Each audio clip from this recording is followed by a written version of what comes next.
नमस्कार मंडळी, स्वागत आहे तुमचं आमच्या चॅनलमध्ये. आवाज महामुंबईचा, शोध बातमीचा, कौल मनाचा. चला तर मग आमचे चॅनल लाईक करा, शेअर करा आणि सबस्क्राईब करा. धन्यवाद. उफान व आपडी थापडी कविता संग्रहांचा प्रकाशन सोहळा व निमंत्रितांचे कवी संमेलन उत्साहात संपन्न. सर्जनशील पब्लिकेशन नवी मुंबई व भारत परिवर्तन फाउंडेशन मुंबई यांच्या संयुक्त विद्यमाने आयोजित कवी अंकुशमाला दिगंबर चौरपगार लिखित उफान तसेच कवयित्री अश्विनी अतकरे लिखित आपडी थापडी या कविता संग्रहांचा प्रकाशन सोहळा आणि राज्यस्तरीय निमंत्रितांचे कवी संमेलन नुकतेच नवीन पनवेल येथील कर्नाटक हॉल येथे उत्साहपूर्ण वातावरणात संपन्न झाले. कार्यक्रमाच्या अध्यक्षस्थानी ज्येष्ठ साहित्यिक माननीय प्राध्यापिका प्रतिभा सराफ या होत्या. ज्येष्ठ कामगार नेते, साहित्यिक व विचारवंत माननीय अविनाशजी दौंड यांच्या हस्ते कविता संग्रहांचे प्रकाशन करण्यात आले.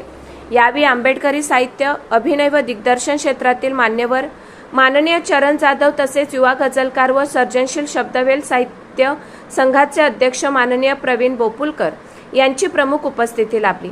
कार्यक्रमाचे प्रभावी सूत्रसंचालन सुप्रसिद्ध व्याख्याता कुमारी मोनिका काळे व अमोल चरडे यांनी केले. या निमित्ताने आयोजित राज्यस्तरीय कवी संमेलनाच्या अध्यक्षस्थानी सुप्रसिद्ध साहित्यिक माननीय दीपाली घाडगे होत्या.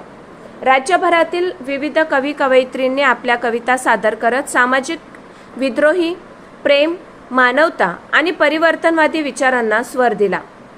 उपस्थित रसिकांनी कवितांना उत्स्फूर्त प्रतिसाद देत टाळ्यांच्या कडकडाटात कवींचे स्वागत केले. प्रकाशित झालेल्या उफान या कविता संग्रहातील सामाजिक जाणीव आणि विद्रोही आशय तर आपडी थापडी या बालसाहित्य प्रधान कविता संग्रहातील निरागस भावविश्व यांचे मान्यवरांनी विशेष कौतुक केले. साहित्य क्षेत्रात नवोदित लेखकांना व्यासपीठ उपलब्ध करून देण्याचे महत्त्वाचे कार्य सर्जनशील पब्लिकेशन करीत असल्याचे मत उपस्थित मान्यवरांनी व्यक्त केले. कार्यक्रमाचे संयोजन कवी रामदास गायधने, माधवी मोतलिंग व कवी विलास पुंडले यांनी केले होते. आयोजकांतर्फे सर्जनशील पब्लिकेशनचे प्रकाशक माननीय देवेंद्र इंगळेकर यांनी उपस्थितांचे स्वागत केले. आभार प्रदर्शन प्रवीण बोपुलकर यांनी केले तर राष्ट्रगीताने कार्यक्रमाची सांगता झाली. कार्यक्रमास साहित्यिक, कवी, सामाजिक कार्यकर्ते व साहित्यप्रेमी मोठ्या संख्येने उपस्थित होते. आवाज महामुंबईचा चॅनलसाठी मिलिंद खारपाटील, पनवेल.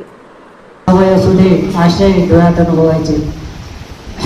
यानंतर कवयित्री शैलजा शिरवाळ. रोज रोजचे मंथन जगण्याचे करताना अमृता समतूच अवतरतेस कविता.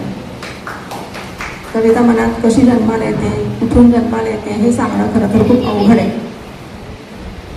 बाळाला जन्म देताना आई ज्या प्रसव काळ सहन करते, अगदी तशाच प्रकारच्या